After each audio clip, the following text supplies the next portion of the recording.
आज का व्यंजन जितना खास है उतनी ही आसानी से यह उपलब्ध हो जाता है। हम बात कर रहे हैं चिकन मोमोज की। मोमो स्टीम डंपलिंग का एक स्वरूप है। नेपाल, तिब्बत और भूटान में रहने वाले नेपाली और तिब्बती समुदाय का तो यह पारंपरिक व्यंजन बन चुका है। इसका स्वाद इतना जबरदस्त होता है कि जब आप पहली बार इसे खाते हैं तो वाह की प्रतिध्वनि आपके मुख से बाहर आती है। मैंने पहली बार मोमोज कब खाए थे? जहाँ तक मुझे याद आता है, दिल्ली के लाजपत नगर के एक फूड स्टॉल से यही कोई तकरीबन 15 से 20 साल पहले खाए थे। पर जनाब, थे वो लाजवाब। एक अच्छे मोमो की पहचान है कि इसकी भरावट में चिकन, सब्जियों और सीजनिंग के संतुलन के साथ साथ इसकी ऊपरी त्वचा एकदम पतली होनी चाहिए। अब अगर अच्छे स्वाद का आनंद लेना है तो थोड़ी मेहनत तो करनी ही होगी। वो कहते हैं ना, no pain no gain, more pain more gain. तो चलिए शुरू करते हैं चिकन मोमोज की स्वादिष्ट रेसिपी। आपसे निवेदन है कि इस चैनल को सब्सक्राइब करें और घंटी के चिन्ह को स्पर्श करें ताकि नए व्यंजनों के प्रकाशन की जानकारी आप तक अविलंब पहुंचती रहे। 50 ग्राम अदरक को बारीक काट लेते हैं।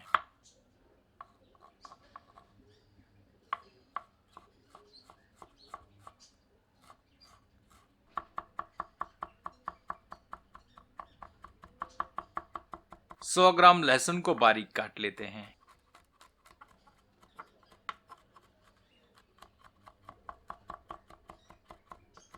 150 ग्राम हरी प्याज को फांकी में काट लेते हैं। एक मध्यम आकार की प्याज को बारीक काट लेते हैं।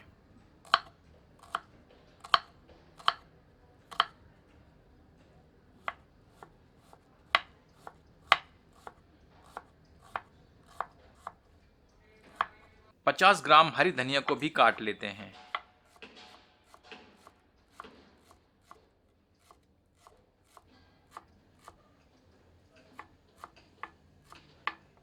छह से सात हरी मिर्चों को भी बारीक काट लेते हैं।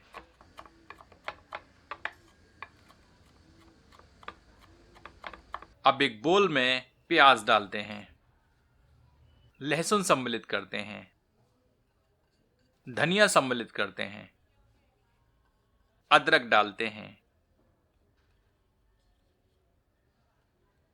हरी मिर्च सम्मिलित करते हैं, हरी प्याज सम्मिलित करते हैं। इसमें आधा टीस्पून नमक डालते हैं और अच्छे से मिला देते हैं। इस सामग्री को 1 घंटे के लिए कमरे के तापमान पर रख देते हैं ताकि सारी सामग्री नमक के संपर्क में आने से अपना रस छोड़ दें। इसी बीच हम मोमो का आटा तैयार कर लेते हैं। इसके लिए 250 ग्राम मैदा लेते हैं। इसमें थोड़ा सा नमक सम्मिलित करते हैं, थोड़ा सा वनस्पति तेल अथवा घी सम्मिलित करते हैं, 2 टेबलस्पून के लगभग। इसे मिलाकर गुनगुने पानी से गूंथ लेते हैं।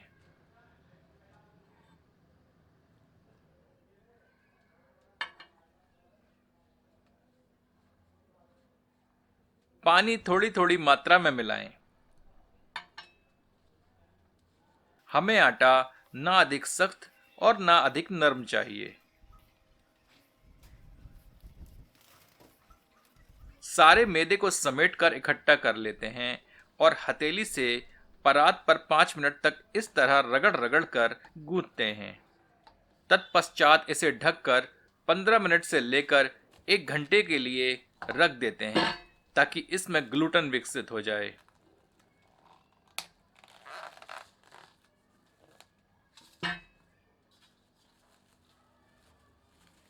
ऐसा होने से हमारा मैदा लचीला हो जाएगा।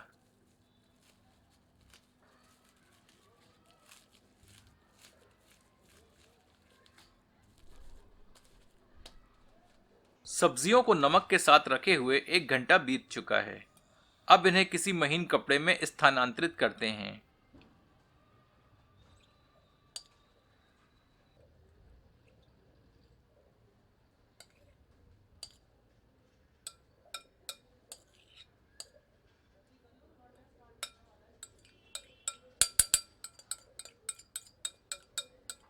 इस कपड़े की पोटली बनाकर निचोड़कर इसका अतिरिक्त पानी निकाल देते हैं।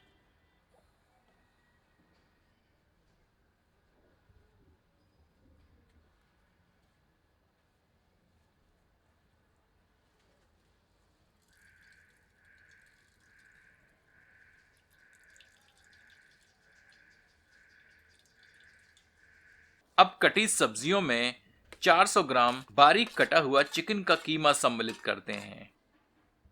1 टीस्पून सोया सॉस सम्मिलित करते हैं। 2 टेबलस्पून के लगभग पिघला हुआ नमकीन मक्खन सम्मिलित करते हैं। अब सारी सामग्री को अच्छे से मिला देते हैं।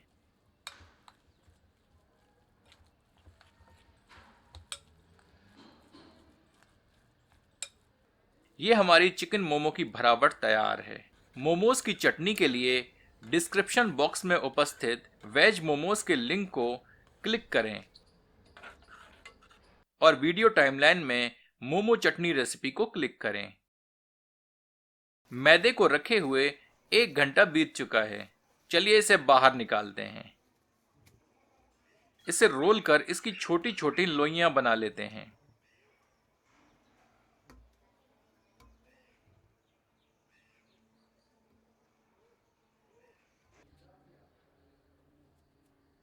अब एक लोई को हथेली की सहायता से पेड़े का आकार देते हैं।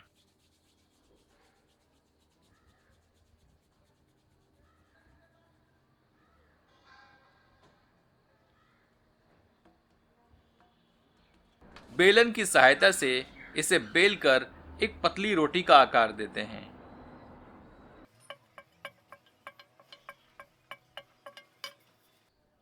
अब कुकी कटर अथवा किसी कटोरी, गिलास इत्यादि से इसके टुकड़े काट लेते हैं।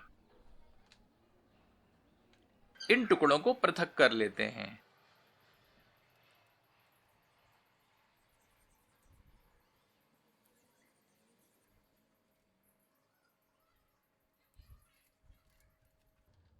अन्य टुकड़ों को ढक देते हैं और एक टुकड़े को बेलन की सहायता से इस तरह बेलते हैं। बीच का हिस्सा थोड़ा सा मोटा रखते हैं और किनारे का एकदम पतला।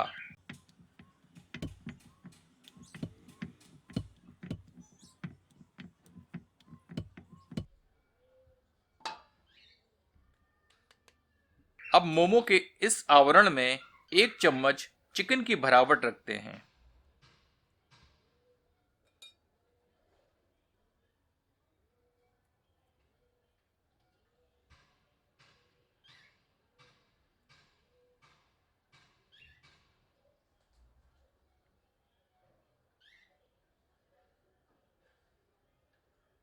अब इस तरह से आधे किनारे पर मोड़ मोड़ कर चुन्नटें बनाते जाते हैं।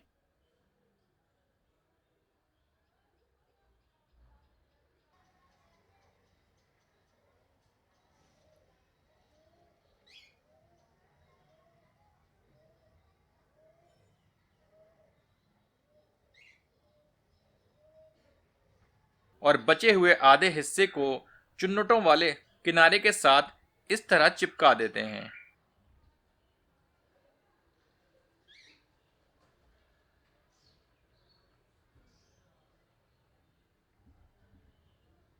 ये हमारा चिकन मोमो पकने के लिए तैयार है। इसी प्रकार सारे मोमो तैयार कर लेते हैं।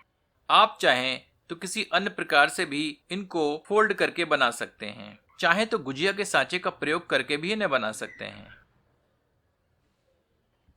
अब स्टीमर के छिद्रों वाली तेल से ग्रीस की हुई थाली में सारे मोमोस थोड़े थोड़े अंतर पर रख देते हैं। उबलती पानी से भरे स्टीमर में यह थाली रखकर इसे ढक देते हैं। तेज आंच पर इसे 10 से 12 मिनट तक भाप में पकाते हैं। हमारे चिकन मोमोज पक चुके हैं।